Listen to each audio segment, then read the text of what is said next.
Okay, I do hereby call this Maize City Council meeting to order and ask for a roll. Councilmember Kevin Reed. Here. Councilmember Alex McCready. Here.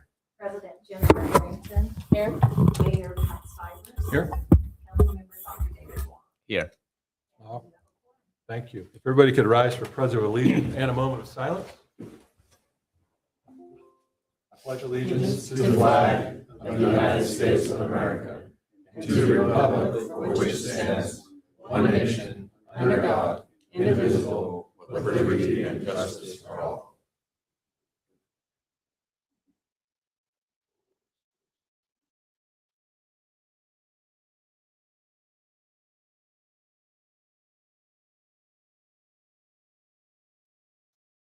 You may be seated.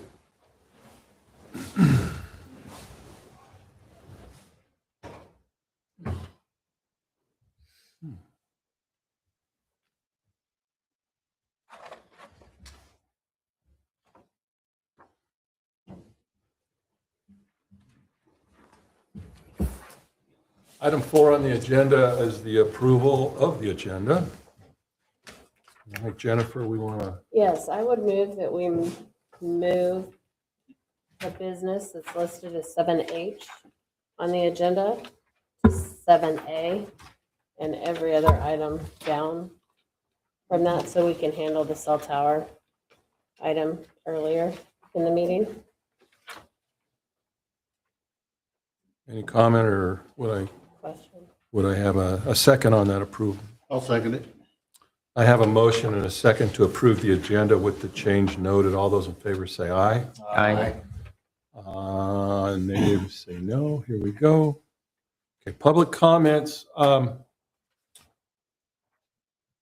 So if you're here to talk about, I guess we can have public comments if we're going to have are you all here for the cell tower? Everybody on this?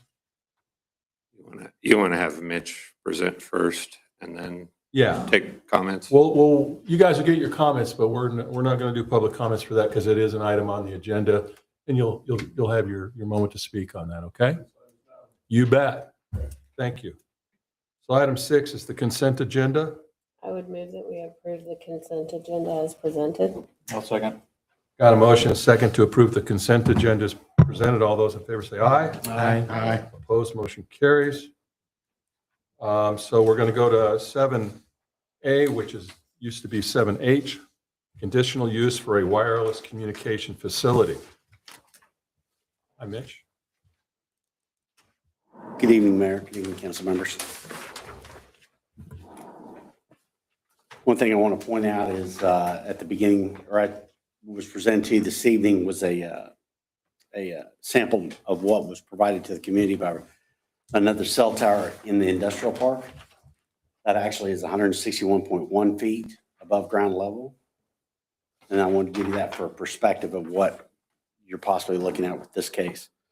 This evening is CU 03025, conditional use for a wireless communication facility, commonly referred to as a cell tower. The applicant, AT&T, with the Agent Network Real Estate LLC, along with the legal firm Norton Rose Fulbright, have requested an appeal to the Maize Planning Commission decision on November 6th, 2025, to deny the application request for a 155-foot cell tower, 155-foot tall cell tower, and an additional 5 feet of lightning suppression equipment or a lightning rod. There's a map at the bottom of page 1 of the staff report shows the site in question, located approximately 1/3 mile north or 1/3 mile east of North 119th West and on the north side of Academy Avenue. This site is currently zoned SF5 single-family residential and is approximately 18.554 acres in size, with the leased area being 10,000 square feet or 100 feet by 100 feet. The distance of the base of the monopole cell tower to the nearest property line is less than 200 feet. The adjacent zoning and land use is SF5, single-family residential to the south and east, with USD 226 and agriculture being the land use respectively. To the north is TF3 and the proposed PUD or planned unit development, and it's currently under development. Finally, to the west is rural residential, and that sits in Sedgwick County. As stated before, the case was denied by the Maize Planning Commission on November 6th, but Planning Commission failed to list any particular reason as to why the case was denied, and I take responsibility for that. The details aside from what have been listed are surrounded by the very fact that in an SF5, single-family residential district, the maximum height allowed for a cell tower is 65 feet. But a conditional use may be granted by the planning commission if deemed appropriate by the land use and makeup of the area. In this case, the application was for an additional 90 feet plus an additional 5 feet for a lightning rod, for a grand total of 160 feet, 155 feet for the cell tower. The cell tower is meant to provide additional cell coverage to the city of Maize and surrounding areas regarding the subject of co-location. The state law KSA 66-2019 prohibits the possibility of co-location as a factor of evaluation. There are 3 other restrictive elements of KSA 66-2019. The applicant's design service, customer demand for service, or quality of the applicant's service to and from a particular area or site cannot be evaluated. Proprietary, confidential, or other business information cannot be just required to justify the need for a new communication structure, including propagation maps and telecommunication traffic studies. The availability of other potential locations for the placement of the communication structure, including but not limited to the option to co-locate instead of constructing a new communication structure, cannot be evaluated. The type of transmission equipment or technology to be used by the applicant, including but not limited to requiring an applicant to construct a stored antenna system or small cell facility in lieu of constructing a new communication structure, cannot be dictated. The wireless communication plan, which was adopted in October 2025, was to guide the planning administrator in the recommendation of the options in this particular case of this appeal to the mayor and to the city council, which are to, 1, approve or confirm the disapproval of the case CU 03025 permit application for 155-foot monopole telecommunication tower plus an additional 5 feet of lightning suppression. Number 2, you can override the disapproval of the case CU 03025 permit application for 155-foot monopole telecommunication tower plus the additional 5 feet of lightning suppression equipment with listed conditions on page 4 administrator staff report by a 2/3 majority vote. Or 3, you can return the disapproval of the case in CU 03025 permit application to the Planning Commission for further consideration using in particular the review criteria set forth under section 5-C.8, which is on page 166 of the City of Maize City of Maize zoning code. Each of these options have been discussed with the city attorney in order for the staff to make the following recommendation to you this evening. That recommendation is to make a motion to return the case of CU 03025 permit application to the Planning Commission for further consideration and clarification of their decision. I'll stand for questions.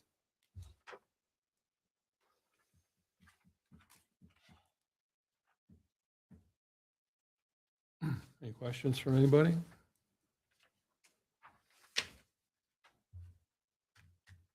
I just want to state, the current zoning is 65 feet, right?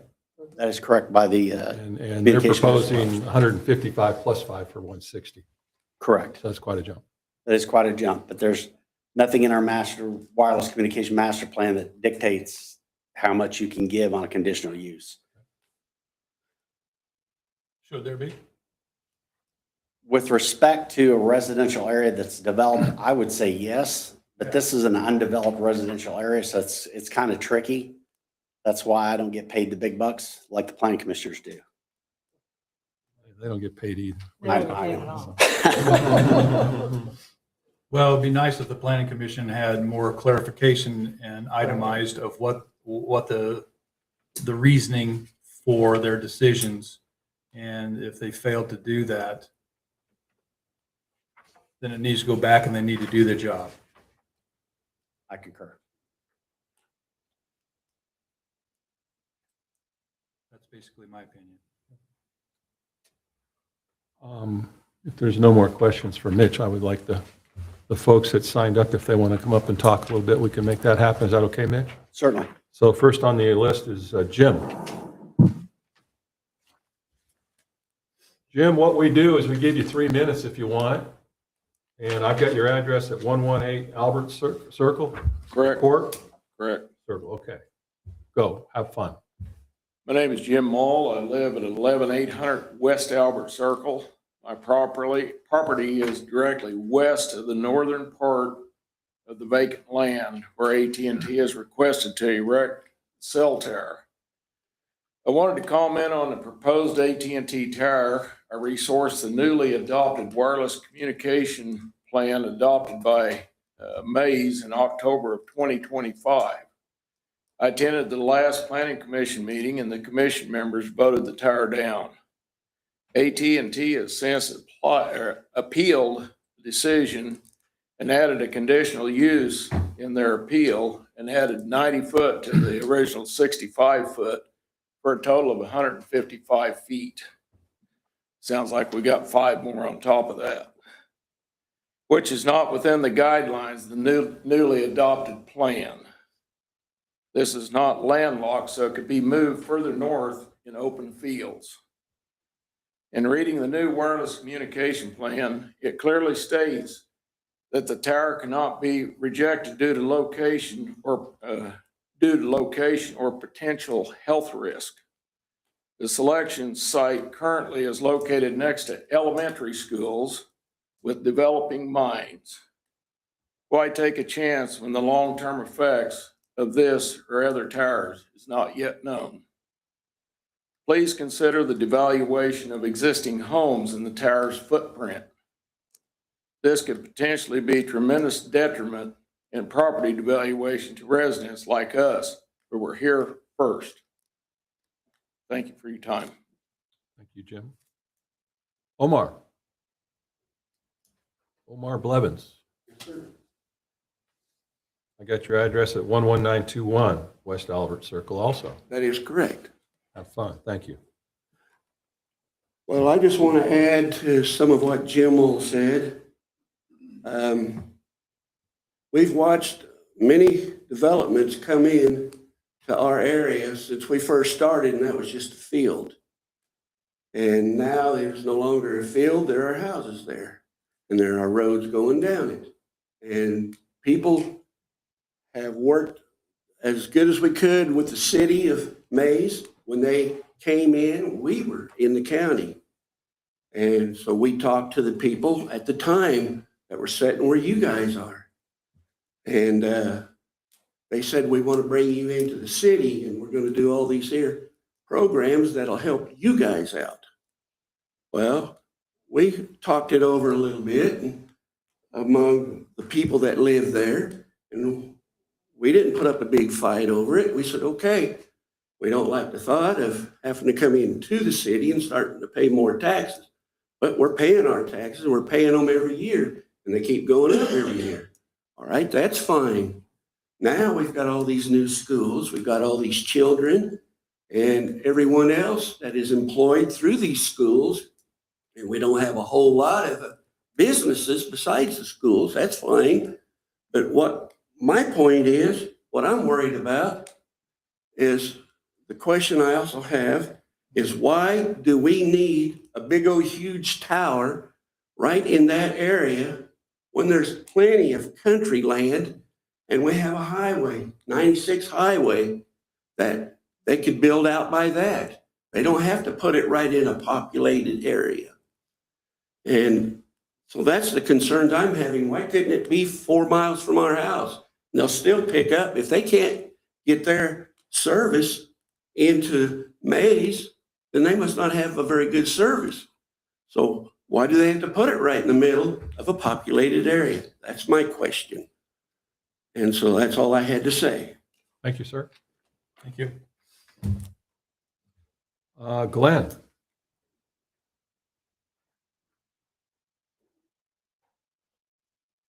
Good evening. My name is Glenn Clockey. I'm with Network Real Estate out of St. Charles, Missouri. My address is 1672 Bryan Road, Dardine Prairie, Missouri 63368. I am the presenter. We are representing AT&T in this, AT&T Wireless in this case. We are looking to put up a new tower, obviously, in the city of Maize. AT&T has a severe coverage gap in that area.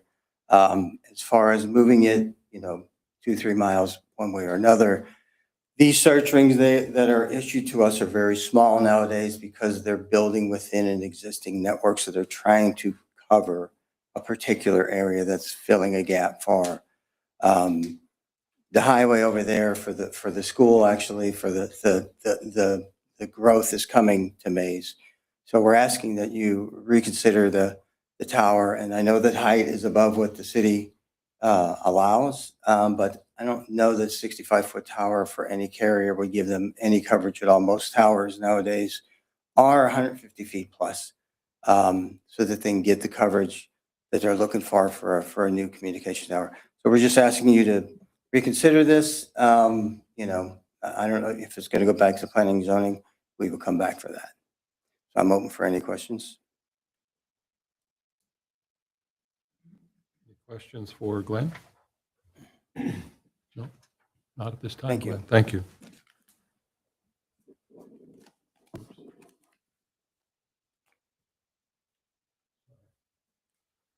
Chris.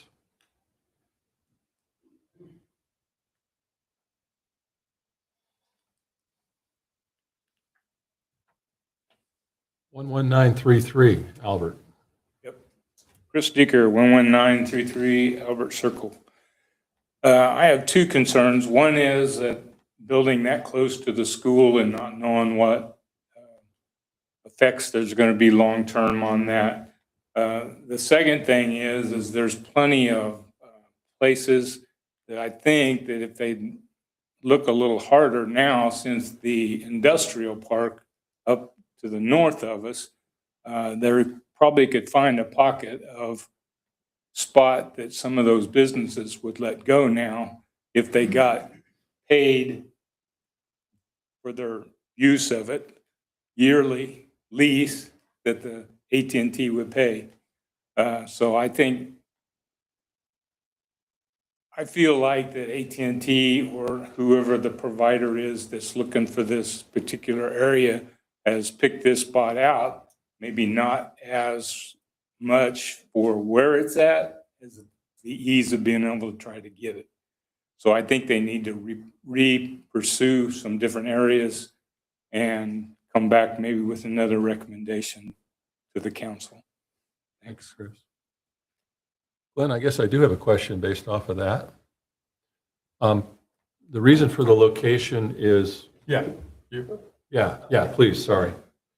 With what that gentleman just said, what Chris just said, is a mile make a difference? If we had it in an industrial park, 1 mile makes that big of a difference? Mile makes a huge difference. Really? So what we're looking at here is nowadays with most carriers, I know specifically for AT&T, when I get a search ring, what's called a search ring, they give me coordinates and say, okay, we want a tower as close to this coordinates as you can get. So our search rings now are 1/4 mile round. So years ago, they used to be a mile because the networks weren't mature. So it was like you can move it. You could shift it because there wasn't a site existing that it was trying to communicate with. The search rings now are very small. We realize that we're really limited to what we can look at. So that's why this particular location is where it's at, because it's designed to fill this huge gap that AT&T has in the city of Maize. And to move it one direction that far or another is, I mean, we didn't just pick this location. We run several locations through the engineers. They actually picked the locations of, okay, this one works. This is where we want to be. This one's going to communicate to all the other towers the way we want it to, and it's going to fill our coverage gap. So you go to the landowner at that time and make a deal with them? Is that how that works? Yeah, we have a After you lease. figure out where you want to be? Yeah, we have a lease. The lease is already signed, so. Is it contingent upon getting this? A lease? Yeah. Yeah, Okay. we pay them Yeah. an upfront fee, But but if yeah, you get denied, then does that all go Right. away? Okay. correct. So how far can you move it? How far can I move it? What is the range About that you can What move? I'm telling you is that we have a 1/4 mile round search ring. That's it. I mean, it's very small. So you're saying you can't move this I tower? can't, no, I honestly, I can't. Where are other towers in Maize at? Do you know? Oh, I there, don't know. you have Maybe- quite a maybe Public few. Works does, I don't know. I think Mitch knows, we've driven some. Do we have some on our water tower? tower that's up by the industrial park already. I believe there's. Who owns those? I believe there's, Verizon. I'm not sure, I don't do an inventory. I believe there's antennas on the water tower that's by the school. I think that's Verizon.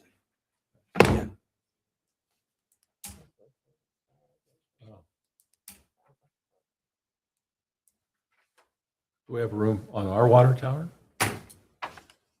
From another, The issue with that, Mr. Mayor, is the issue with that, Mr. Mayor, is that co-location can't be an instance for approving or denying. It can't be a basis for approving or denying the permit. So to ask to co-locate on a tower, from what I've been told, is that they don't want to co-locate on towers because it's too much of a pain, to be honest with you. It's a pain in the neck to deal with that because of maintenance costs of the towers and maintenance costs to remove the equipment, to paint the towers and things of that nature.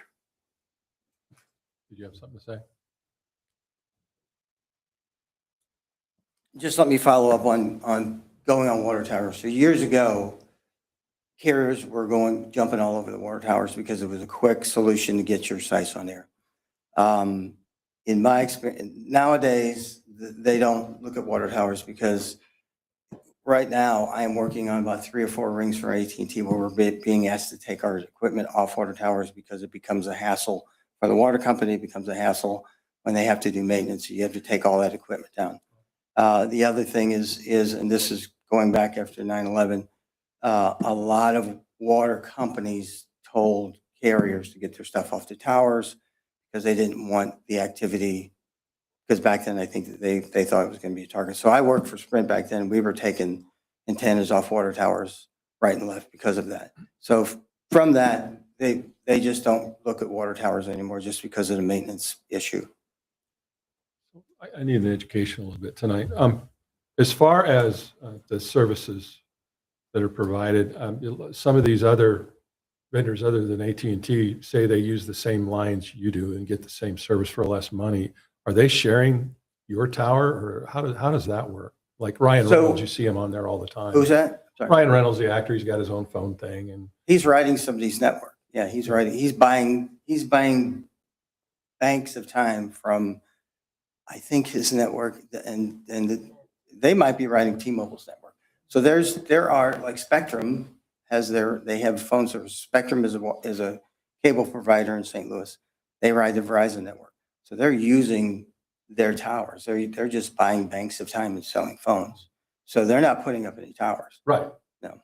The infrastructure is still being built by the carrier. they're on your back basically. They're riding off of what you guys already did. Yes. They buy Your infrastructure, if you will. our infrastructure. They buy, I don't know how it's structured, but they buy a lot. They pay a lot of money to buy a lot of minutes and data time for their customers.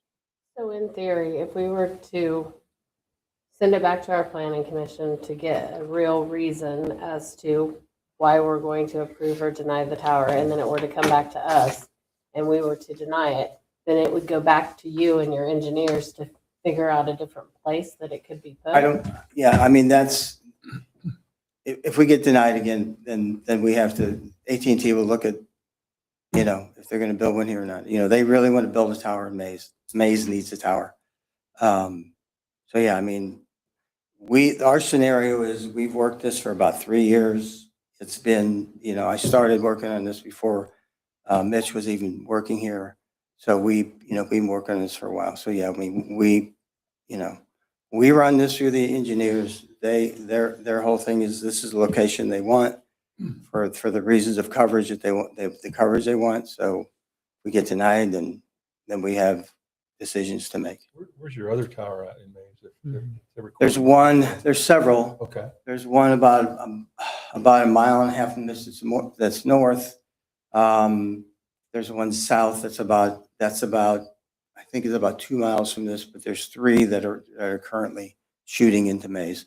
This one is in town because we need to cover the residential areas. I mean, you can't keep shooting in from 3-4 miles away and keep covering areas that are growing because the capacity of these towers gets full. You start getting Our real growth, quite frankly, is south 119th. Right.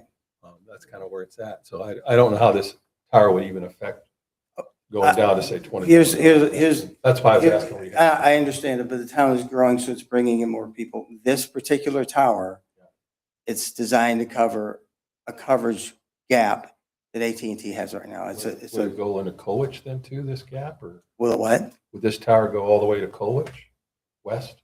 How far is that? I don't know. 4 miles. 4 miles. No, It doesn't will go not. that far. will not. So when you say there's a service gap, what do you exactly mean? What is that gap in Maize? The lack of coverage for Oh. that area. Coverage for your cell phones, coverage for data. So that's what I'm Like saying. drop calls? The coverage is not there. I guess the usage is going up to where they're getting drop call data, they're losing calls, they're losing, the data is slowing down. So that's what I'm saying, is there's a hole, what they call a hole. So these folks that live on Albert, if they have AT&T, they're getting drop call at this time? I don't know if they are or not. I mean, the data that they use for these isn't just,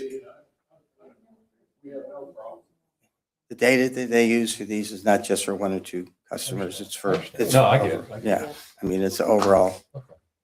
Well, thank you. Thank you for educating me. Thank you. I appreciate your time. Any other questions? Thank you. Anything else from council? Been very educational for me. Yes, sir, real quick. Tower that we have out at the new pipe plant, that's 150 foot, if I'm not mistaken, is that right, Nick? I guess. Yeah. The tower at the Verizon? industrial park is 161.1 feet. It's how much? 161.1 feet. Okay, so, do you know who that is? It's Verizon. Verizon. Verizon.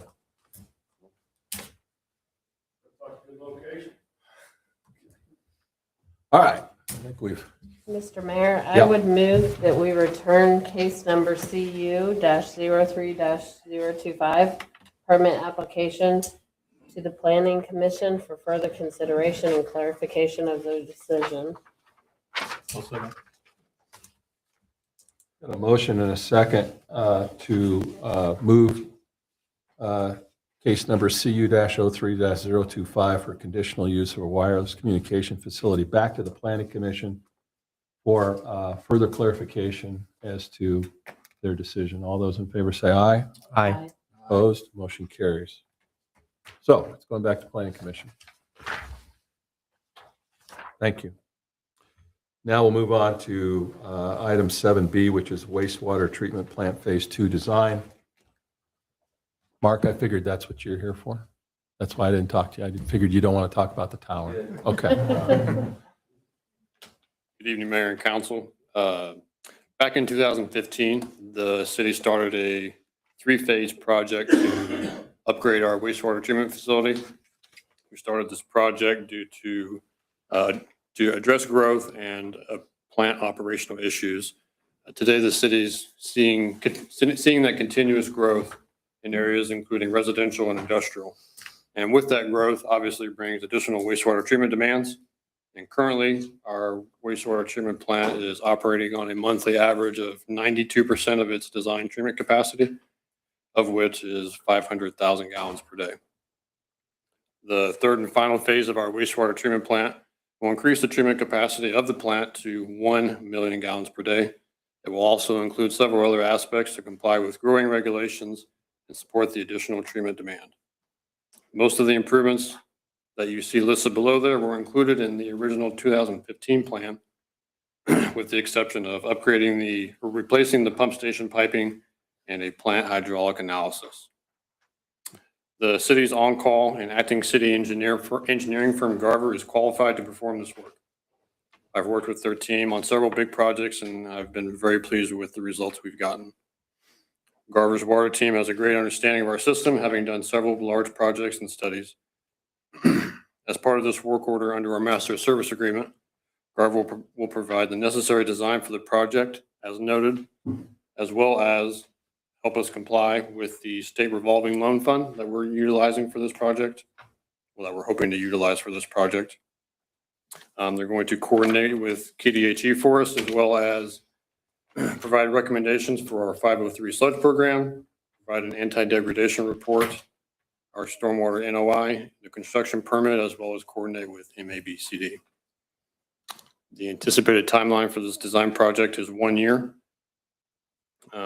Once we've gotten through the design, once we have a better idea of the construction duration, we will come back to you for an amendment to the agreement to do construction observation.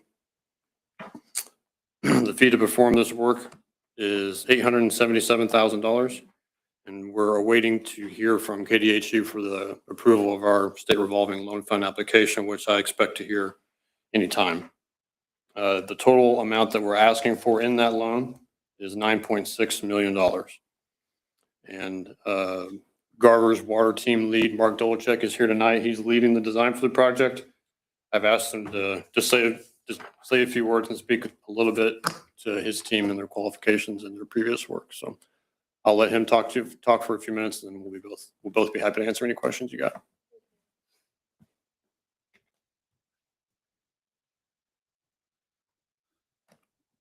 Thanks, Nick.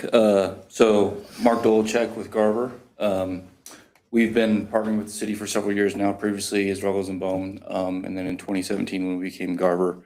So we appreciate all the partnership with the city of Maize, over the last decade or so. Just a little bit about Garver. Just want to make sure you guys were familiar with who we were. We are a regional engineering firm, about 1,500 employees across our footprint around the South Central and Southeast United States. We have about 450 dedicated water, wastewater professionals that are dedicated to water, wastewater treatment, pipeline projects, and about 200 field staff that are dedicated to the survey and construction observation side of things. We have about 60 people locally. On your guys' plant specifically, it's an Aeromod plant. We do have experience working with Aeromod facilities. We've done about 5 to 7 Aeromod facilities in about the last 10 years. Really worked on about 400 wastewater treatment plant projects over the last 10 years as a company. So we have a lot of experience. We've cut our teeth on plants of this size.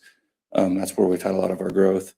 We're really excited to take on this project. It's going to be a challenging project, doing some sludge improvements, improving the disinfection, just improving the water quality of the stream, and just walking through navigating the KDHE process. We've worked on several projects with the master plan project, pipeline projects, lift stations for the city of Maize. Locally, we're also the owners for the city of Wichita on their major wastewater treatment plant project. So we work on projects of all shapes and sizes, including ones that are SRF components, WIFI components, other funding mechanisms. So there's a lot of nuances associated with how you procure equipment, labor to construct the equipment, stuff like that will help navigate that process. So with that, I'll stand for any questions, any particular questions you have for me. And we're excited to get this project going. Once this project is completed, how many years do you think, based on our growth, this will give us? Is that Nick or is that you, Mark? It's a crystal ball. No, it is, but I'm educated guy. Right. Put it in years, I don't know the answer to that. The one thing I know about any master plan they've done when you do population projections is there's not been one that's ever been exactly right. So you guys are about 0.5 or 500,000 gallons a day right now. And your town's about, so you can imagine maybe getting close to doubling your population. Which I think Maize will probably be growing a lot faster over the next several years. So I don't know if you have a better answer than that. How's that for a non-answer? You should be running for office. You're at 92% right now, Nick. Yes, sir. We get this done, what's that going to lower us percentage-wise? It'll be just less than half. Okay. Yeah, it'll be just less than half. And to answer your... And then every year it's going to grow. Yes, sir. To answer your previous question, I think it would, as part of our strategic plan, one of the main goals is to provide master long-term utility planning. And so I think once we get projects such as this one, the water tower done, and if we can ever get our water well project going, once we can get the construction done on those, have a good idea of where exactly what all of our treatment capacities are, then we start beginning that master utility planning process again and determining what the next 20 to 50 years looks like. What is the standard? What does the KDH expect 92% is too high. Where are we supposed to be? Once your plant gets to, I believe it's 85% of the design capacity, you are to have a plan in place for how you plan to Which we do. address that. So, Can you give us a high-level summary of the scope of work in this last phase of this project? Yes, so high level, there'll be so at the start of your treatment plant, you have a pump station that basically lifts the water up to an elevation so it can go through the process. So there'll be some improvements to replacing some piping in there. So solids handling and storage will be another major component of this project. So wastewater plant produces solids, generates solids from the waste, but also from the process, the bugs in the process. So currently you guys liquid land apply that. You have a contractor that liquid land applies that to agriculture. We'll be improving that process to get drier solids. And we're also going to do an evaluation process of what technology that is. To best do that, is that continue to do some farm application, or is it cheaper to go to the landfill with it? So we'll look at an evaluation from that. Chemical phosphorus removal, so that's a regulatory deal. So basically KDHE and the entire nation, you're seeing nitrogen and phosphorus limits being more and more stringent at wastewater plants. So a smaller plant like this, you can get by with chemical phosphorus removal as opposed to the biological processes. So we'll be doing that. Replacing a generator that's about 27 years old. So that powers about half of the plant, I believe, as a backup generator. Replacing some meter vaults. So when you send water to different basins, the staff has better control of the plant. And then also replacing, upgrading the UV disinfection system. So that's basically the final disinfection step before you release the water back to the river. We'll also do some plant hydraulic analysis to see where the bottlenecks are inside the plant itself. Each process is related to, has different capacities. And so we just want to know, where are the bottlenecks in the plant so we can look at where those weak spots are for maximizing your guys' capacity. I believe that, and then just working through the regulatory permitting side of things as well. So, yep. So once this plan, once the improvements is done, and then we're starting to meet capacity again, can this plant there be made You larger? upgrade it further? Yes. Or are we limited on space? So space is definitely going to be a factor. So as I mentioned, you guys have an AeroMod facility. That's something else we'd want to look at. Once you start getting to larger capacities, you want to start looking at different processes. So the AeroMod facility, they're actually a manufacturer out of Manhattan. They're ideal for their configuration of their plants. They're ideal for a plant of this size. If you start getting large, you may start looking at additional treatment options. And I think, Nick, you mentioned doing a master plan. Once this project is done, maybe that's an evaluation of, can we fit on this site? There's floodplain also to deal with at this site, which is a challenge. But I can't say for sure whether you could fit a larger plant on this site or not. Okay, so it should be rolling around our heads that we need to be thinking farther on down to where the next place is going to be. Yes. Okay, I have no problem with As this. part of that master plan, it should be identified. to have- Okay. It's going to be here before you know it. Okay. You guys good with this?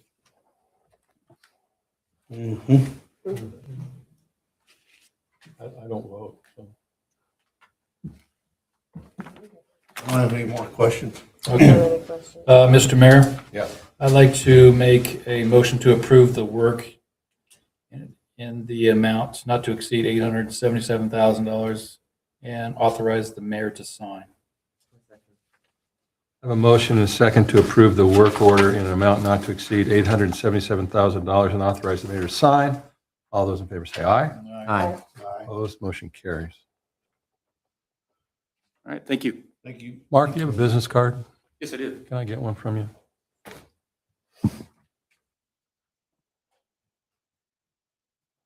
Thank you. Thank you. See you in Goddard. Thanks, sir. I was just going to introduce that guy. Appreciate it. Oh. I don't think he's feeling well or something. Okay, moving on to item C, which is Arvada Second Edition petitions and resolutions. Good evening, Mayor and Council. Tonight I'm here to talk a little bit about Arvada Second Edition. The City of Maize received valid petitions from Murdoch Properties. They're a limited liability company that has purchased the Miller Family Homes development that was formerly known as Arvada. The revised plat for the single-family homes and townhomes was taken to Planning Commission last month and approved, and then you approved it on the consent agenda. The new plat, known as Arvada Second, is requesting the installation of the following improvements: stormwater drain at $550,000 and paving improvements at $1.528 million. The probable cost of all improvements totals $2,078,000. This considers construction cost, engineering, and fees. Murdoch Properties will be required to petition the city of Wichita for water and wastewater at that location. This is included in the 2026 project funding plan and will be supported by special assessments on the properties that benefit from this supported infrastructure. Bond Counsel has reviewed the petitions and prepared the attached resolution of advisability for the Arvada Second Edition stormwater drain and paving improvements. And tonight I'm requesting approval of the petitions and accept the adopt the resolution of advisability and have the mayor sign. I'll stand for questions. And the plat map, if you're curious, is in your packet. So just so for clarification, these are specials, and the people that buy the houses are going to pay for it. Okay, we're not paying for it. We're kind of paying for it, but we're getting paid back. Right? Correct. Okay. Any That's questions?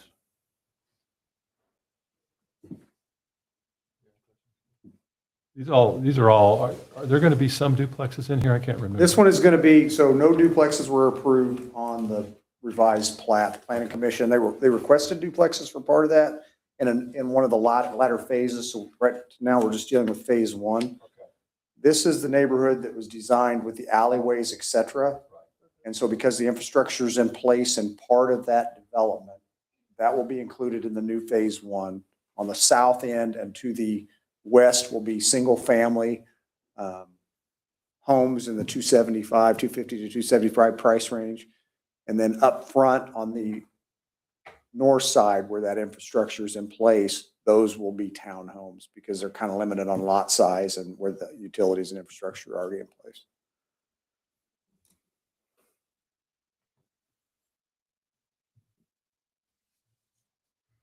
Okay.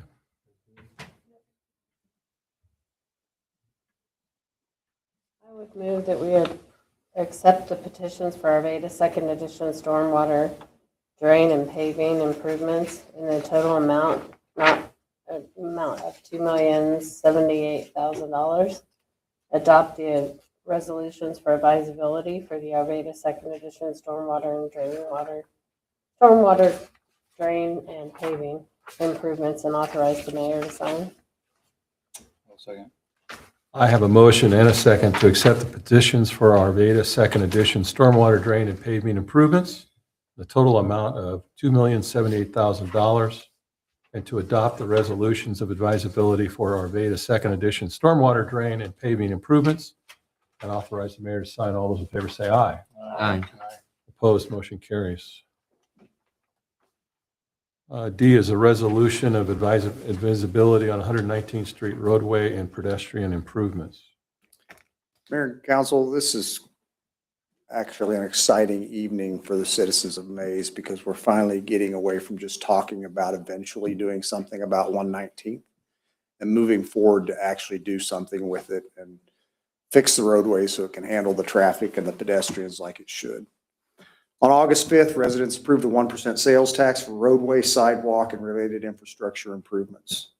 Maintaining that promise, use this tax for the stated purpose. The Maize City Council met on October 30th of 2025 in a workshop to prioritize project funding. At that time, staff were directed to begin work to design the 119th Street corridor from 29th Street to Wilkinson. It is expected the construction would be phased while targeting opportunities to match local tax dollars with WAMPO funds in an effort to stretch those local dollars to accomplish more. Sales tax collections begin in January 2026. While collections will come in over time, the ability to spend awarded WAMPO funding is a critical component to demonstrate during the WAMPO Project Selection Committee's project prioritization. The next WAMPO call for projects is expected at any time, with supplemental awards for remaining 2025 to 2028 funds being announced in late spring. Project design is not eligible for federal funding. This requires the city to pay all design costs. Construction awards are typically an 80-20 match, with federal funds being the 80%.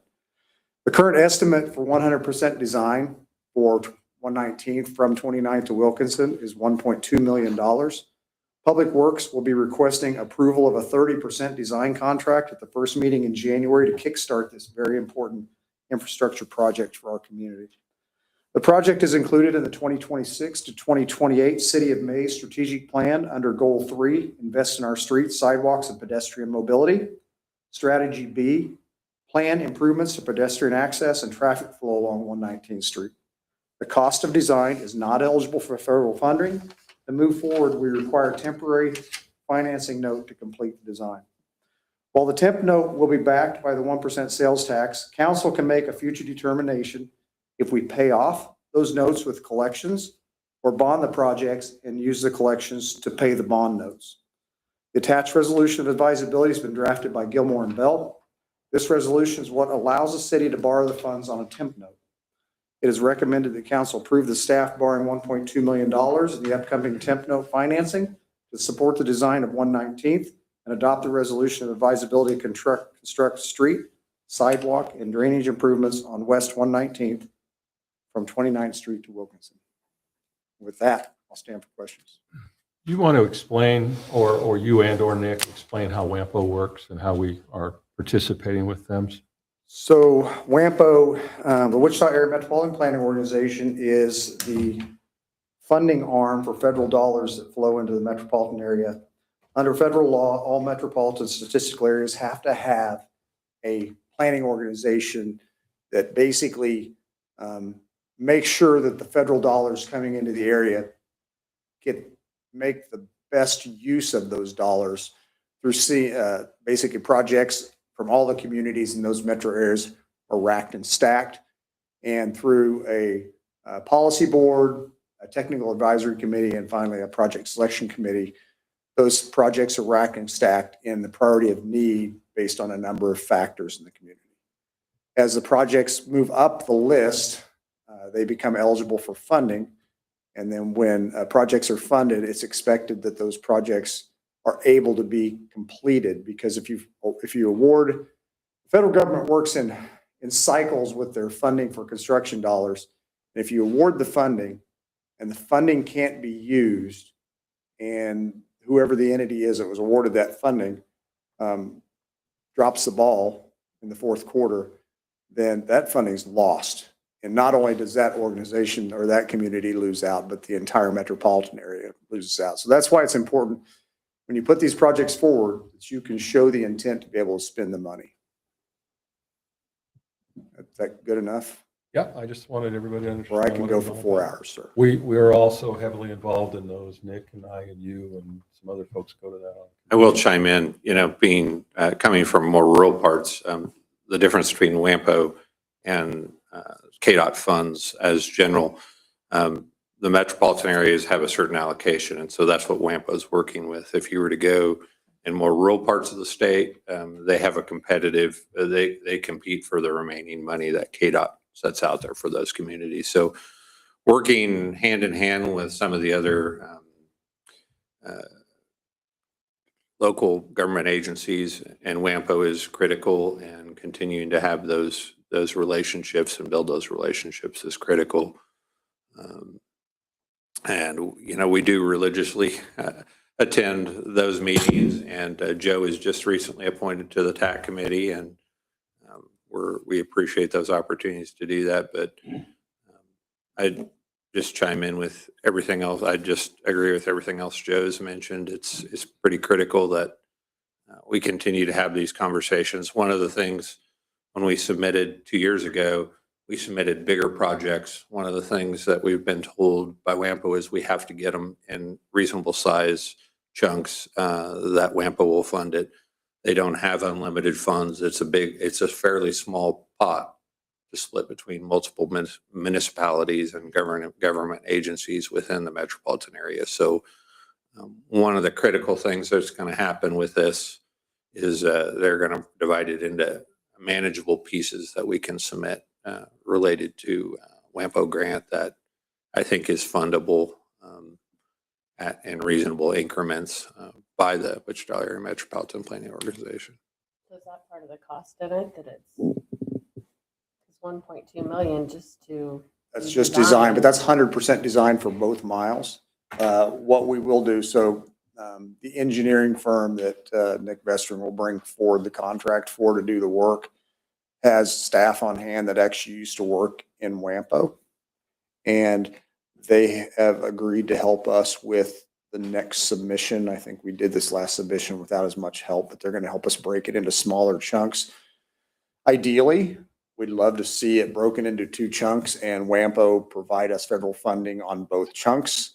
But realistically, we'll be probably lucky to get one of them funded, and we'll probably have to pay for the other one out of pocket. But you never know. If we have 100% design, we have both pieces ready to go. We put in really good project packages, and nobody else is holding their hand up for a better project. We could potentially get one in 27 and one in 29 or something like that, which would be fantastic. We could phase that thing out and get 80% of 2 miles paid for by federal dollars. And who wins? The Maize taxpayers. So what's the plan? We're going with a 30% set of drawings first. What are we going to do with that? Yeah, so the 30% set of drawings, from my understanding, Nick Vestron could probably come up here because he was at the same meeting with me. 30% gets you the right of way, gets you the drainage requirements, gets you where the utilities are located.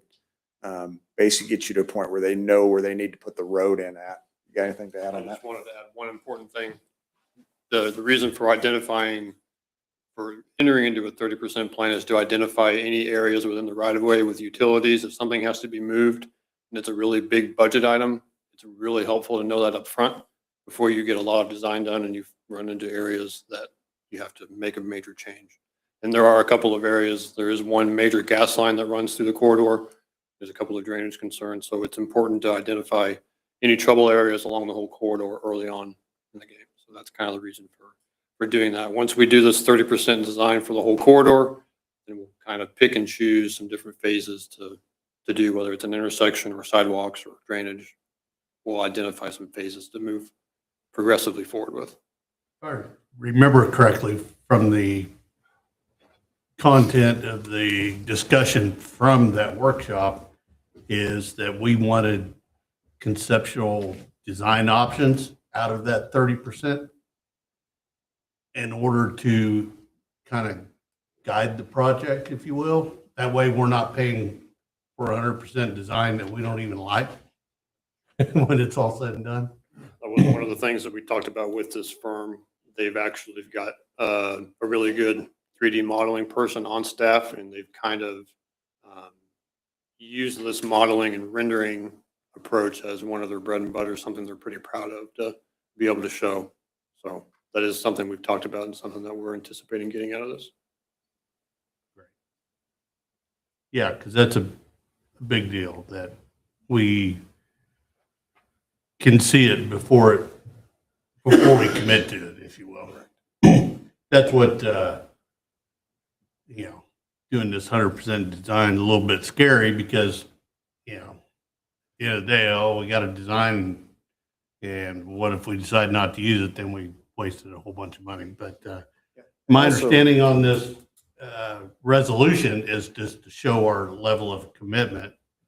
Well, Right. the resolution allows us to borrow the money so we can get started with design, because if we have the design ongoing when we submit for federal funding for the dollars, it tells WAMPO that we can spend the money and we can spend it in the time of the award requirement to spend it. Yeah, If the you- money's been appropriated. Yeah, if you wait to start design,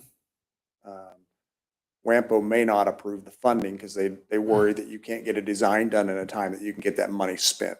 Like being pre-qualified to buy a house, basically. Basically, yes. Yeah, because we're gonna end up, like I said in here, we have to pay for design. It's not part of the federal dollars that they can, the city has to pay for the design. The design's got to be done. We get it done, we're in a better position for getting federal dollars. Was part of that design going to come out of wastewater or something? Wasn't there some discussion? No, I'm misunderstanding that. Okay. Stormwater. Stormwater, if we had a stormwater utility, it Okay, could, yeah. yes. Okay. Oh,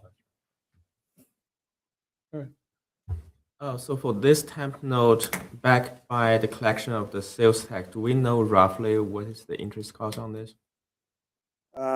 Interest cost is, on a temp note, is going to be about what the current cost is, about 4%. But again, we're going to have that discussion later on, whether we, when we have the funds coming in, we probably have 2.5 to 3 years worth of sales tax dollars in the bank by the time we have to pay these temp notes or bond them. We can make that decision at that time, whether we want to continue to pay interest on a bond or we want to pay cash and just pay this off. But the reality is at some point, we're probably going to bond some part of one of the road projects. I just want to know whether there's a difference when you say backup by the sales tax versus backup by other revenue sources. Will that be a difference or not? No, this is strictly 100% backed by the sales tax right now. That's what the sales tax was put in place for. We don't have other roadway funds other than the maintenance funds that we take out of our operations budget every year to push over to Public Works. So this road has to be done with the sales tax dollars, and that's really the only way to do it.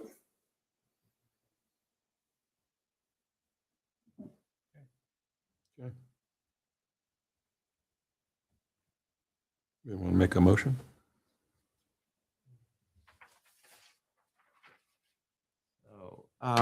Mayor, I would like to make a motion to approve staff to include 1.2 million in the upcoming temporary financing note sale to support the design of the 119th Street corridor and adopt the resolution of the ability to construct street, sidewalk, and drainage improvement on 119th Street west from 29th Street north to Wilkinson.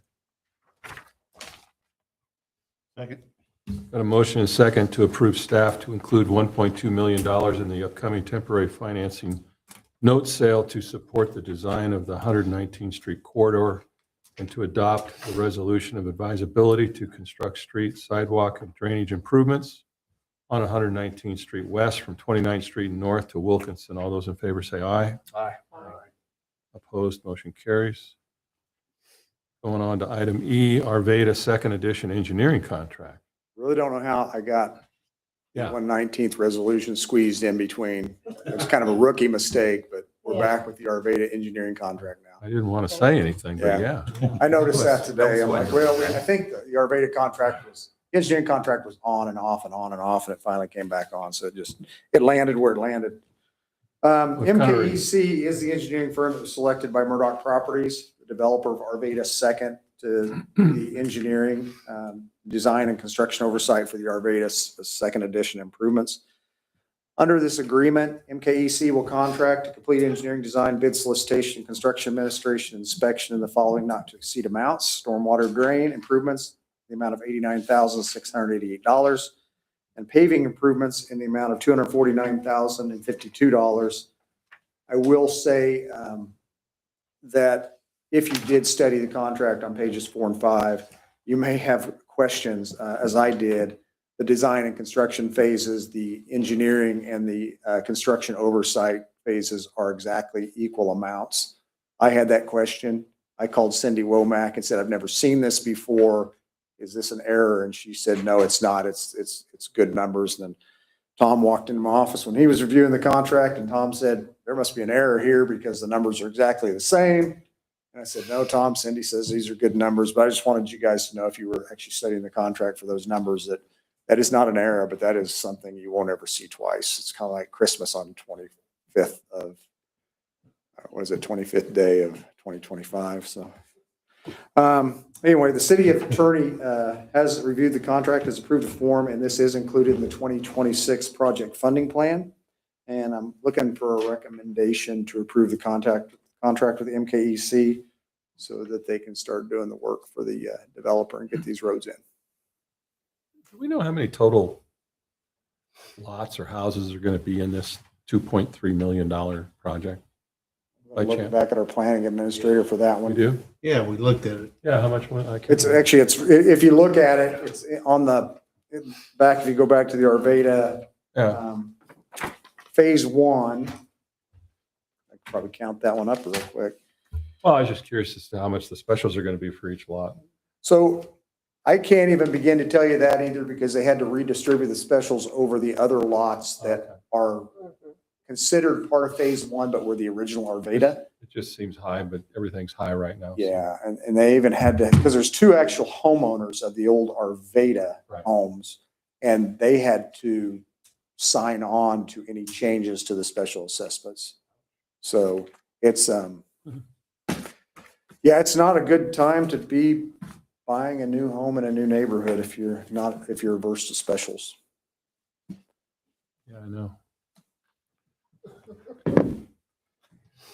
But some people aren't averse to specials, so. Entertain a motion. We've already jumped off the cliff. I would move that we approve the contract with MKEC not to exceed the amount of $338,740 and authorize the mayor to sign. Second. Motion and second to approve the contract with MKEC not to exceed the amount of $338,740 and authorize the mayor to sign. All those in favor say aye. Aye. Opposed? Motion carries. F, temporary notes. Now, here we go. Good evening, Mayor and Council. If you remember, in October of this year, I brought to you a 2025B temporary note. And then if you remember in November, I came to you guys and said that we were pushing that to 2026A. Part of that reason was so we could add Arvada into the temp note along with our $1.2 million for the 119th roadway project. This temporary note will be in the amount of $10,955,800, and it will cover Addis Woods, Arc Church, Arvada Second Edition, Eagle View Estates condos, Stone Ridge, Skycrest Second, and 119th roadway. We have Henry here to talk about, from Ranson and Financial, to talk about interest rates if you guys have any questions regarding that. If not, we're looking to you guys to approve for our city manager to actually authorize the sale of the note on January 14th. And then we will come back with a ratified resolution for you on January 19th. Yeah, I will stand for any questions. And if you have any questions regarding interest. $10,954,800. Say that one more time, I'm sorry. Yeah, no. No, I didn't hear you. That's a lot of money. It is a lot of money. Most of that's specials, though. The majority of it is specials. The 119th roadway is city at large. There's a portion of Stone Ridge and Arc Church that the city is also. So out of this 10 million, almost $11 million, what is specials? Do you have that broken down? What is specials that other people are going to pay for eventually and versus what we're going to pay for? Yeah, I don't have that right in front of me right now. I can tell you the 1.2 is backed by the sales tax, which we just talked about. Right. And then Stone Ridge, I don't have the exact amount in front of me. And then also It's It's like Arc Church. 53,000 that How we're much? paying at large on that one. How much? Like 53? 53. Don't quote me, but it's in the 50 some. I don't want to give you an exact number right now because I'm an exact number person. And if I will be What I'm held to trying to that, say I will is give that to you. 97% of this is specials. And the reality of it is the our church one is, we're going to be carrying some of those costs initially, but Right. it step sized the line so we could serve property further to the west at a later date. That's a big number. It is. Maize is not small anymore. How many years do they carry the specials now? 20. How many? 20. 20. I can speak from experience. I will say that we have this set up that some of these will actually go to bond next year. Right. So some of these projects actually are completed or about to be completed. So that includes Skycrest and the Eagle View Estates condos. Thank you. I guess I do want to know what the interest rates are. Yep. What are we doing today? I heard everything's How really we going moving? down. It's moving sort of down. It's definitely moving. The AAA Kansas yields are close to like 2.5%. Maize sits at a AA minus. And currently in the numbers we've ran, the total bond is about 11,940,000, including cost of issuance, underwriter's fee, and all the capitalized interest as well, as part of this temp note.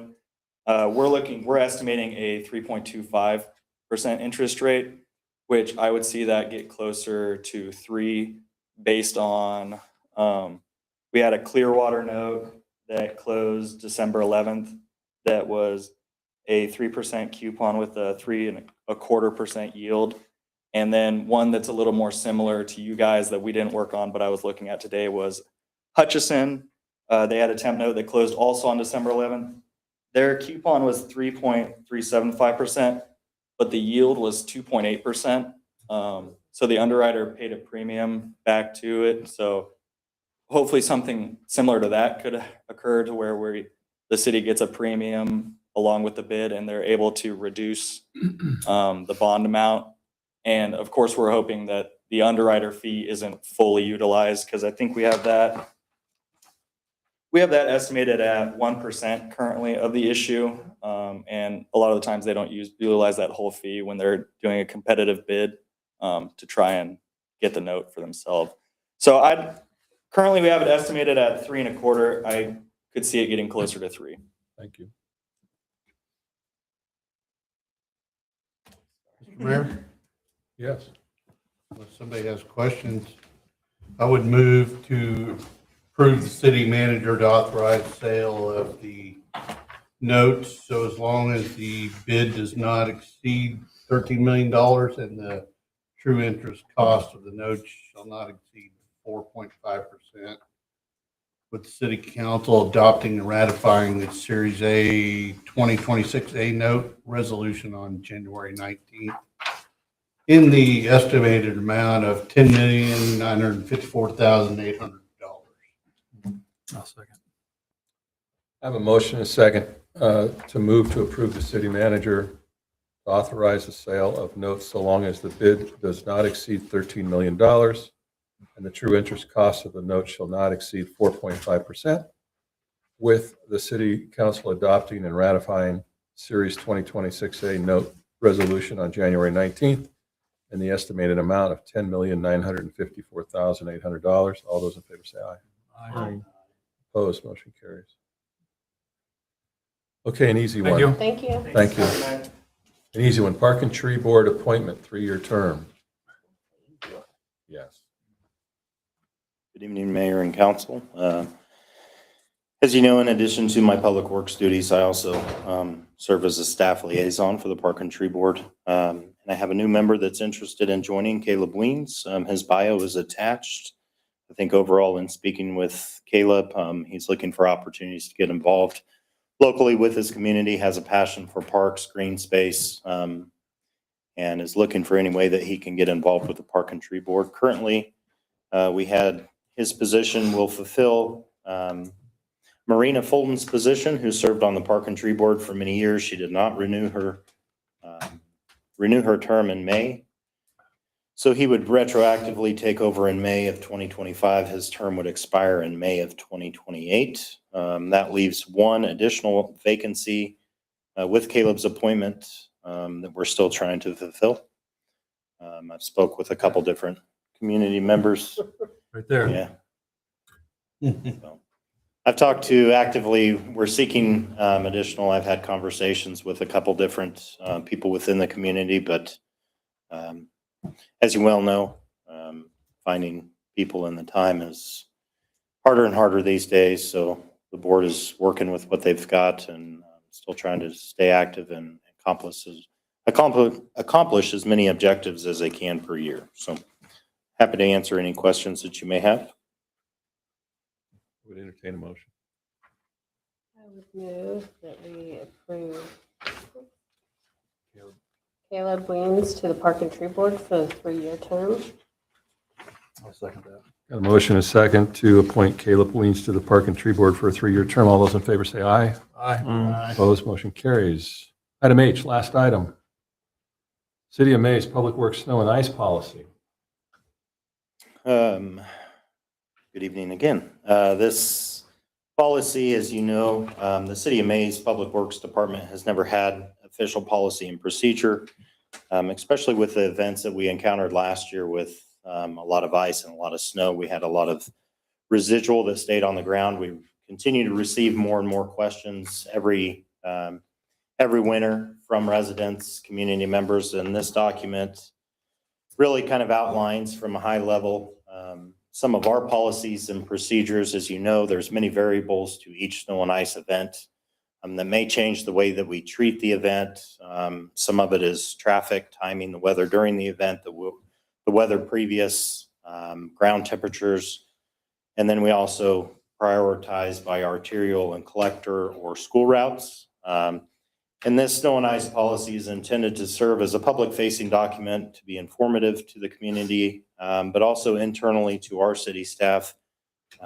As we continue to hire new people on, we're able to give them this document, kind of outline our general guidelines for snow and ice removal within the City of Maize. On the last couple pages, you'll find a map that's broken down to our primary and secondary routes.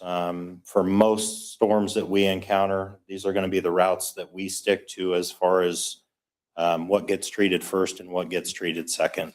Another variable that we always consider is if the snow event is large enough, oftentimes school is canceled.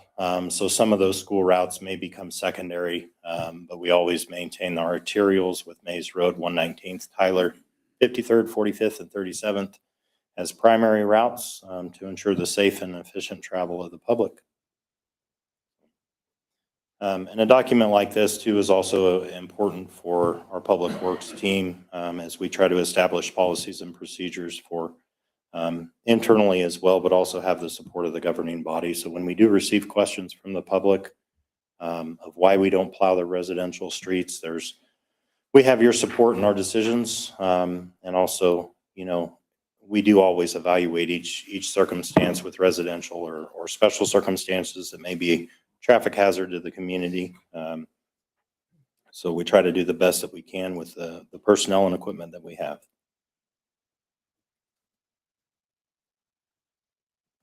And this was not necessarily an action item, just more of a presentation to you. If you have any questions, I'm happy to answer. My only comment would be that we put this on our website so that the citizens can see it. And that was the intent. If it hasn't been done so already. That's the intent, as we have a better, easy, more navigable website that we have a lot of these pieces, internally for public works, snow and ice policies out there for the public to search and find. And when we get questions of what we treat, when and how, they can look online and maybe avoid some of those phone calls.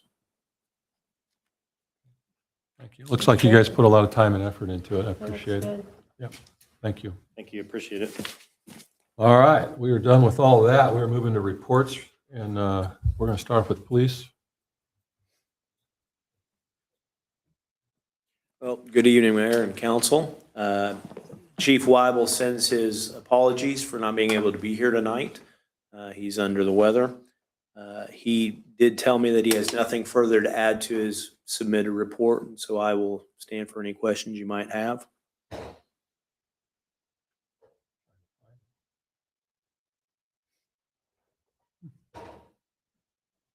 got doubled up on the AT&T thing.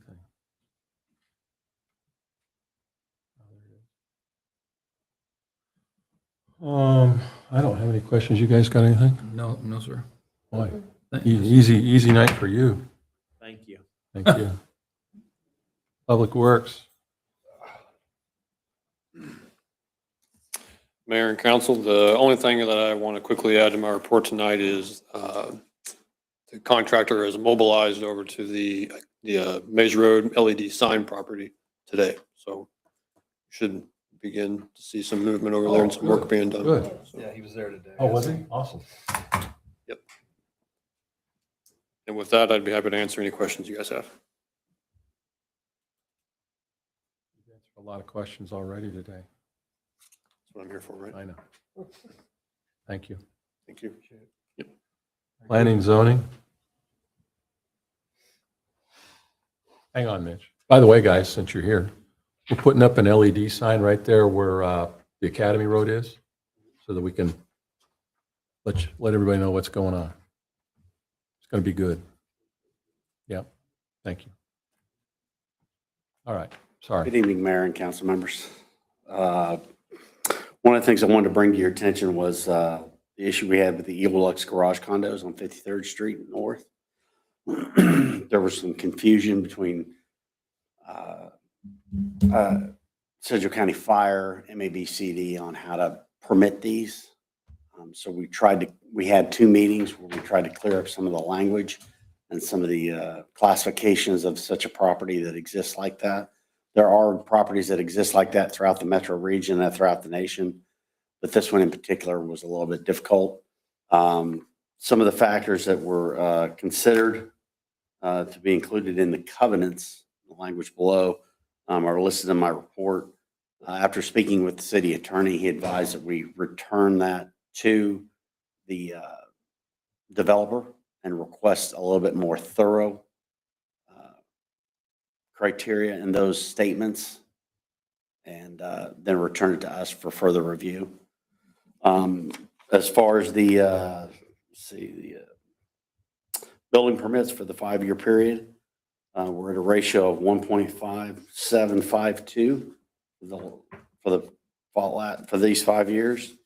And the 5 years previous to that, we're at a ratio of 5.475. And that gives us a 10-year ratio of 2.026 of single-family housing to 2-family housing. And one of the things I plan on doing is to include in those numbers the undeveloped areas of plats that we have approved. I appreciate that because it all starts to Blend together. blend. I'll stand for any questions. Getting back to those barn dominiums, what are they called? Are you talking about the garage condos, sir? Yeah, the garage condo. Garage condominium. So yes. it's all about the sprinkler system, is that right? Kinda? No? Kinda, yes and no. It's more about the ownership of the building. What do you mean? Each one of these units are gonna be owned by a separate owner as opposed to treating it such like a strip mall where they would get rented. They're all connected together, right? It's kind of like a Yes. townhome, so to speak. More or less, yes. And That's correct.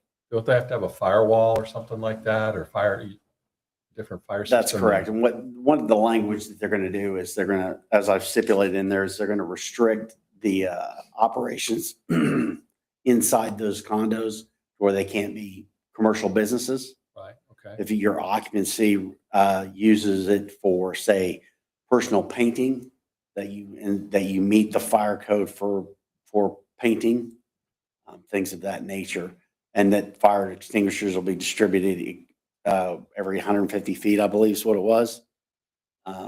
So it's a matter that the fire chief and the MABCD get together and we all sat down and we realized there was some confusion because what it was even with the ADA bathrooms, it's a commercial structure and that requires an ADA restricted bathroom, whereas opposed to a personal space or personal occupancy, it doesn't require ADA.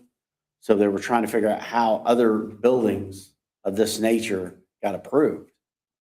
And so one of the ways that they decided to do that was to make them where there were personal spaces and whether you cannot operate a commercial business out of each one of these units. And all those will be in the restrictive covenants.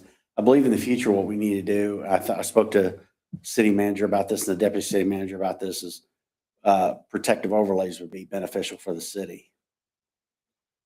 Yeah. We don't have authority over those covenants, do we? No, we don't, but in an effort to show that we're working together with them, we've asked to review the language that's going into them, and they've been courteous enough to provide us with that language so they can get their building permits approved for those.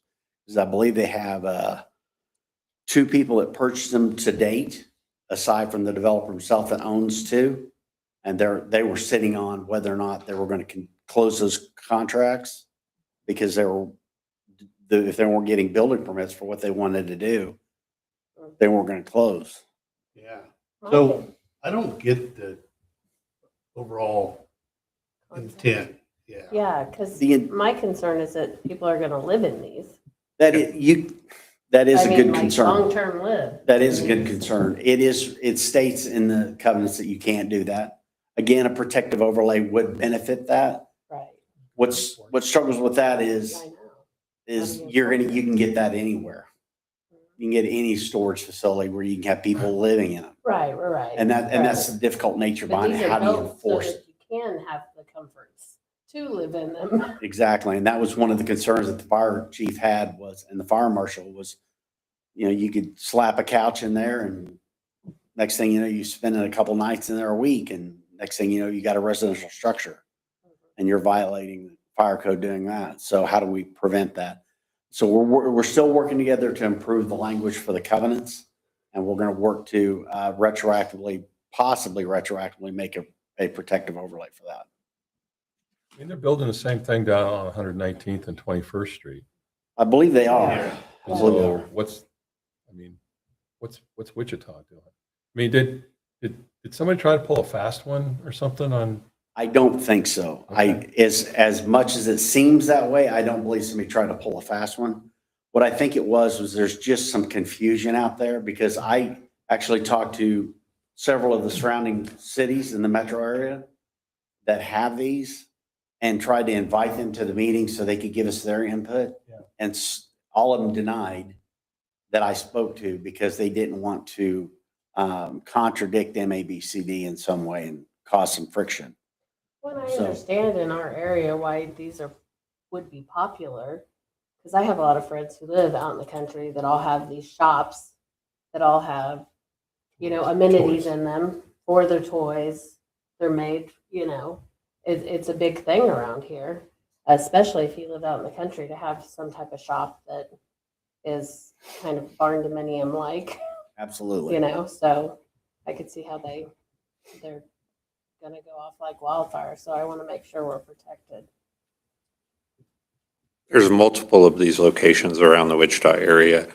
The difference is for fire inspections, Sedgwick County does ours, and they look at things a little differently than the Wichita fire inspectors. And so, when these were all zoned S1, which is just basic storage, you may have uses that vary from they're just going to store cars in there to maybe they want to do woodworking, maybe they want to entertain. And it's kind of, it could be a mix of some of those things. And a lot of those things are going to dictate what kind of storage or what kind of firewalls and things need to happen. We had significant discussion about if they have mezzanines in them, do they have an exit from the mezzanine? And there's going to be some language in there that requires anything that has a mezzanine to actually have an exit window with a ladder, with a removable ladder that can exit out. And so that's where a lot of this discussion is once you change it out of an S1, that's when it really starts to change the risk for fire. Like basically what you have to look at is when Sedgwick County Fire comes to a fire in the middle of the night, what are the potential situations that they're going to be coming into? And that's one of the reasons for identifying how we're going to do that with each of these spaces. One of the significant things about these is they suggested a back door, if you will, to allow for the fire exit. These aren't secured on the backside. The building itself is acting as a secured fence. So that was one of the difficulties involved with that. That's why they didn't put egress doors on the backside. So there's design questions involved in this that could have been questioned at the time if these were built. But we're trying to, again, address this to where everybody there that is going to be safe and the fire marshal and his personnel will be safe as well. Thank you. Thank you. All right. Legal. Okay. Until later. Finance. Good evening, Mayor and Council. Attached in your agendas are year-to-date treasury reports and cash and budget position as of November 30th, 2025. Just some things I've been up to. Just basically year-end items. You guys have a lot going on. And then additionally, some of some of the staff members have watched a few webinars regarding the One Big Beautiful Bill to gain an understanding on how we need to report overtime coming through. Good thing is that we are kind of getting a little bit of a break next year, and we just have to give people the total number, and you're allowed to deduct those from your taxes for 2025, rather than us actually having to take them out of their paycheck right now. So just exploring options and going through that. Tristan and I have been working on that. And then also I've just been conducting year-end meetings with department heads to review their actuals from this year and their new budgets for next year. And so with that, I will stand for any questions from you guys. I do have a question. I'm looking at this. I do see the fight edition and another one, tourism and convention promotion fund. Their year-to-date budget expense, the percentage is one is 14%, one is 17%. So what happened to those two? I'm sorry, I couldn't hear you. I don't know if I'm just. Yeah, let me see. It's You the said something about the cash- tourism fund and what was not matching. I'm sorry.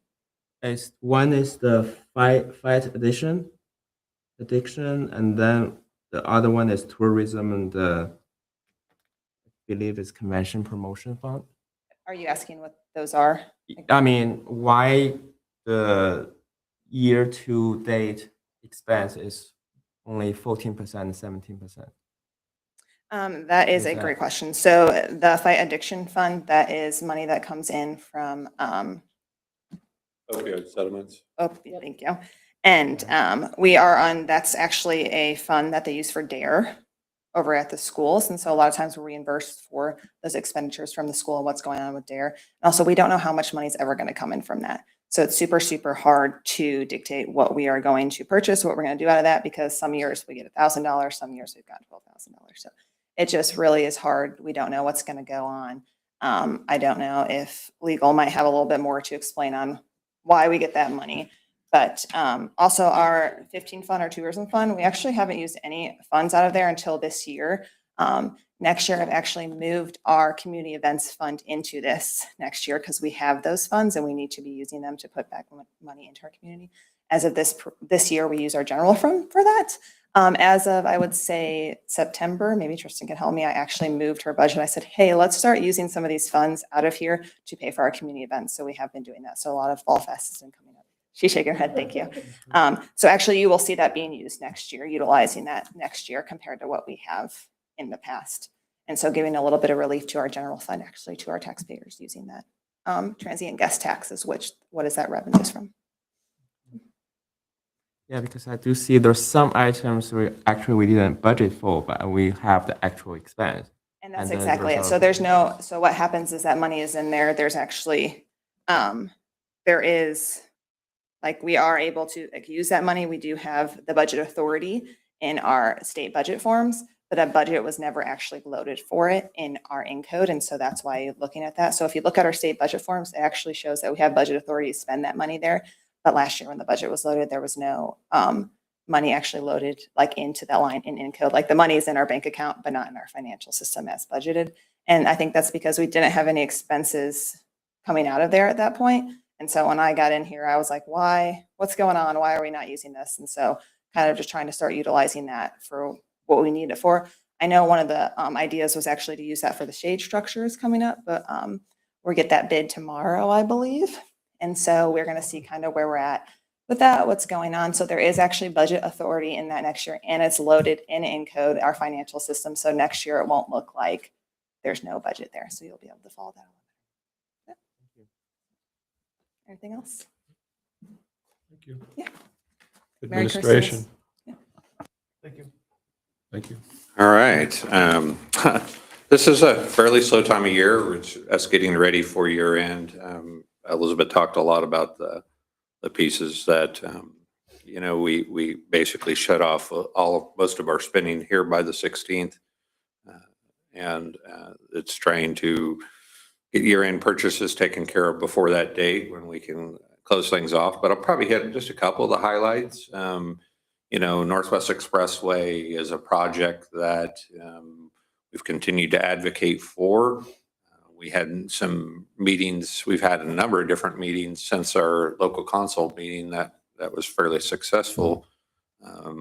We had a good showing for the Northwest Expressway as far as that happens. But now that we've approved that, it's the next stages of what we plan to continue to promote that project. And so now's the time to continue pushing for that. We feel fairly strongly.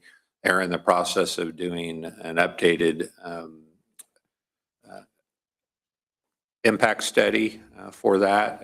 As you're aware, that last one was in 98, and they're updating that. They expect that to be done early summer. And for that project like that to happen, it's going to take a number of different funding sources. So as we start to plan for where we potentially can pull funds through that, whether it's through federal government, KDOT, whatever the case may be, we have to continue to work on that, and we have to continue to work on our building groups that feel that's an important project, building alliances, and we'll continue to work on that. The other couple of highlights I'll push out, I want to congratulate Deputy City Manager Joe Dessenberger, who graduated with the Certified Public Manager program out of KU. It's a fairly intense program. He was gone 2 days out of the month for the last 11 months, and it's a nationally recognized program, and KU is one of the top universities for public administration. And so I want to congratulate him on his efforts there.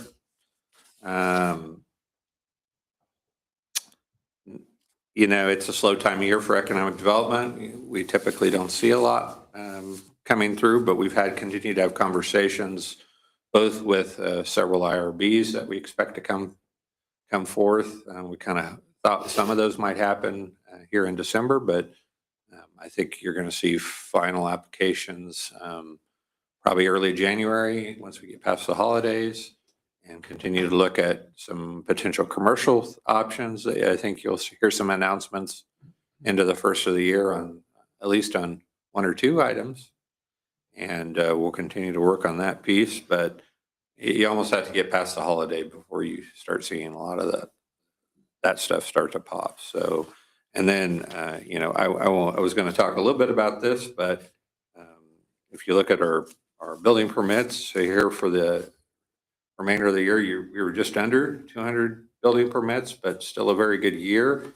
Not quite as good as last year, but I think, as I mentioned in the past, I think a lot of that's going to be about timing of when infrastructure is completed. So I would guess that based upon how infrastructure is coming to a head at this point, that next year will be a stronger year than even 2024 was. So that remains to be seen, but a couple of things that you'll see after the first of the year, the special assessment, update to the special assessment policy and developers agreement. I think you'll see that very first thing in January. And I can tell you staff's been working on a purchasing policy. That'll be fairly extensive. I don't know whether you see that first in January, but probably sometime in the spring, we should have that updated policy. So we continue to look at policies and how we can improve how things are, that we're following a specific guidance as we go forward as a community and organization. So I'd stand for any questions that anybody has on any of the items that are in there that I didn't talk about. Public meeting to talk about the comp plan. You have anything to? I'm actually going to send you guys out a summary of that meeting, but there was a lot of great input. I think there were close to 40 people. And there was great input from the Planning Commission. Mitch and I have been working on a summary of that, and I think you'll kind of get a summary sent to you here in the next, probably later this week, maybe even. So it was probably about 3.5 hours between the planning commission and the public side of it. So quite extensive Yeah, I was going conversation. to try and be there and I didn't make it. So We'll give you a summary. That'll give you a snapshot of that. And then I can also, we did record the meeting. So anybody who wants to sit through 3.5 hours of it, I think there'll be an opportunity for that as well. Yeah, I just want to say congratulations to Joe. Yep. Congratulations, Joe. And can you give me a little bit highlight of that program? The structure, kind of the curriculum thing. So the structured program, it's 300 hours. You get 24 class days total throughout the year. Class days deal a lot with coaching, leadership development, ethics, a lot of the core classes for the soft skills that you would expect an executive leader to have. But the big piece of the program is throughout the process of the year, you work on a capstone project. So at the beginning of the year, you start working on the background behind what you think your capstone will be. You'll get it approved by the facilitator for the program, and then you work through that process throughout the year with the hopes that you have your capstone done by year end. My class had 24 participants in it in Great Bend.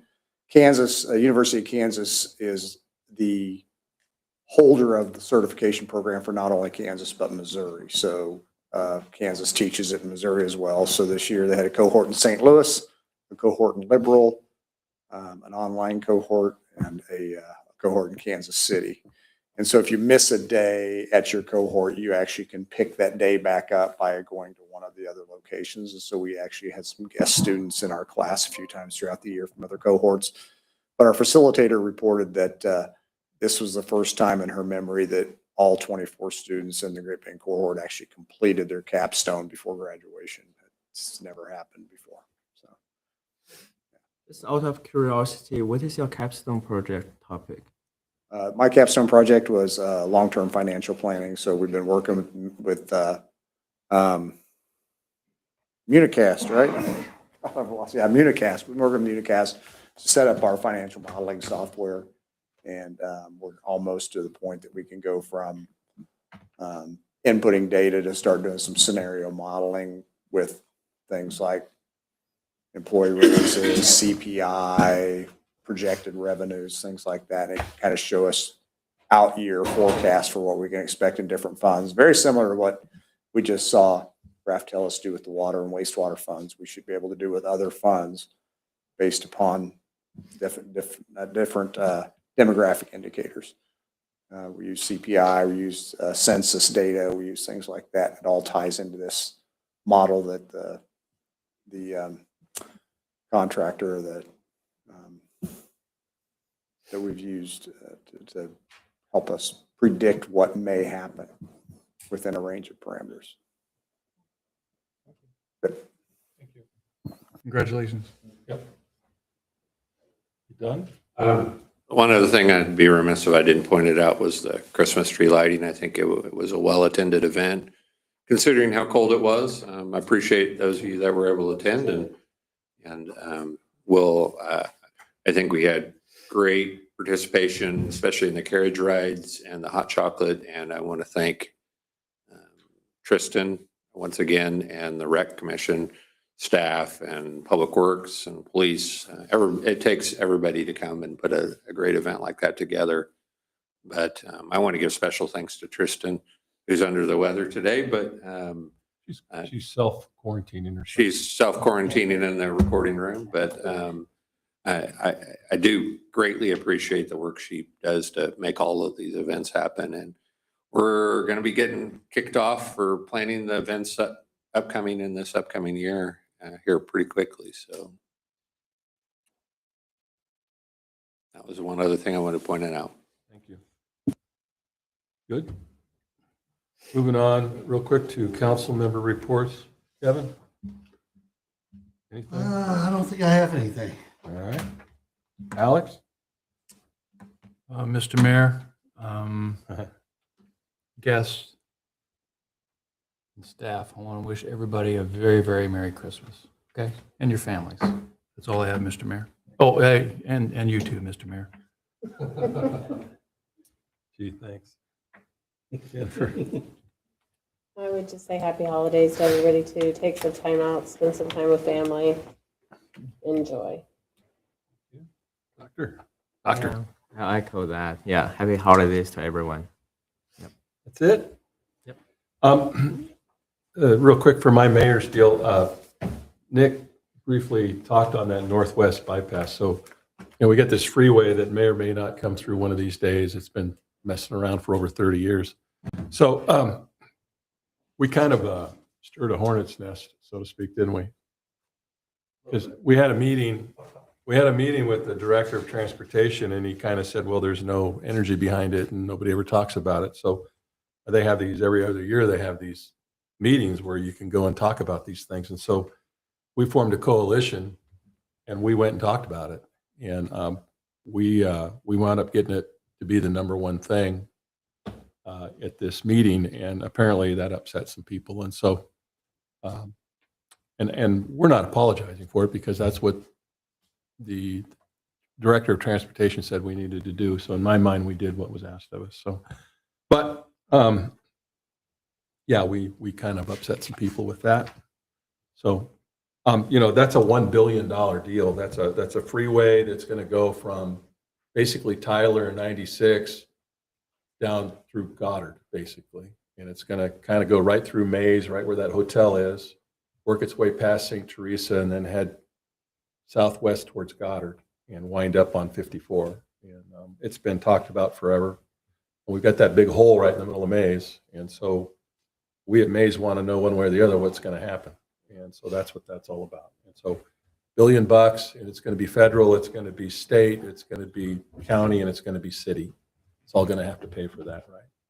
And we've been putting money into this for a long time. And they've acquired about 40% of the right of way for it. So it's already received its finding of no significant impact, and they've discussed how they work with drainage as an opportunity when they build this to improve drainage to the area. And it will define the economic future of what happens, not just here in Maize, but it's a and the next regional national thing. Next set of retail corridors. But it's a big deal for Maize because it can really make a difference in what we do or what we don't do. And from my standpoint, I just want an answer. I just want to know what they're going to do because since I moved here in 96, it's been on the table. So it's time to, I won't say what I'm going to say. So also, I want to say thanks for the Christmas tree lighting. I went to that thing briefly because it was so freaking cold out. But Public Works did a tremendous job. Every year, if we can just add a little bit to that, if we get a few bucks to buy some more lights, I want to continue to see that to grow, as you know. Tristan, I know you're in there, but thank you for everything you do. The rec department, great, and the police department, awesome. Just a complete staff effort. So thank you all for that. And that's all I've got for that. So with that, I would move that the governing body recess into an executive session to discuss the employment status of a Maize police officer with the city attorney that involves a matter that is privileged under the attorney-client relationship, and the authority to recess to executive is pursuant to the statutory justification listed in KSA 75-4319B2. The open meeting will resume in this room at, let's say, we need about 10 minutes or so. So let's say 7:55, just to give us a couple more minutes. do we need a vote on that? I'll second. I guess that's what you need. Got a motion, second. All those in favor say aye. Aye. Okay, we're going in executive. Ready, break. Who do we need? Tom? We need Doug? We need Nick? Well, you can be there, just because of who he is. We'll let it go this time. We've got to go to the other room. Yeah. I'll make it. It might All right. be better. But we're going to come right back Probably. and then go in again. The CPM thing is We've got two they of only these. allow one instance.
all the way back up there. He's walking all the way around. Used to be pretty heavy.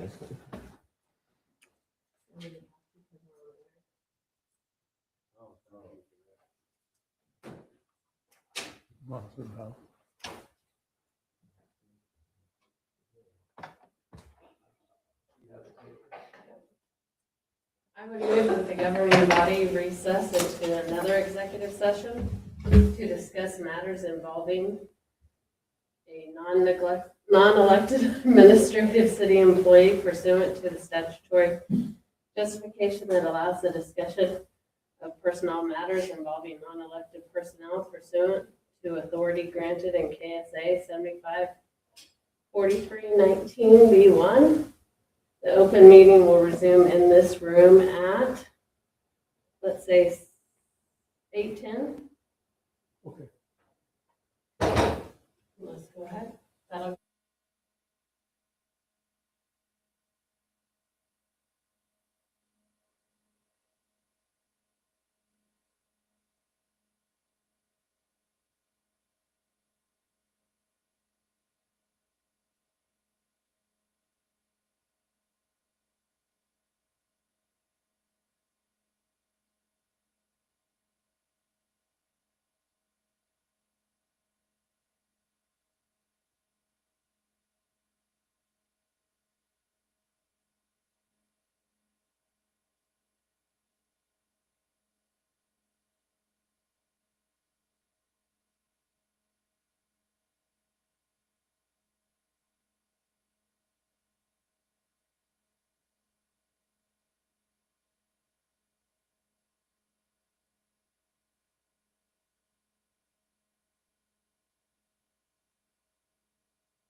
Supposed to submit my grade tomorrow night. You got a hat. Oh, we got police coming to escort you out. I was not a fight.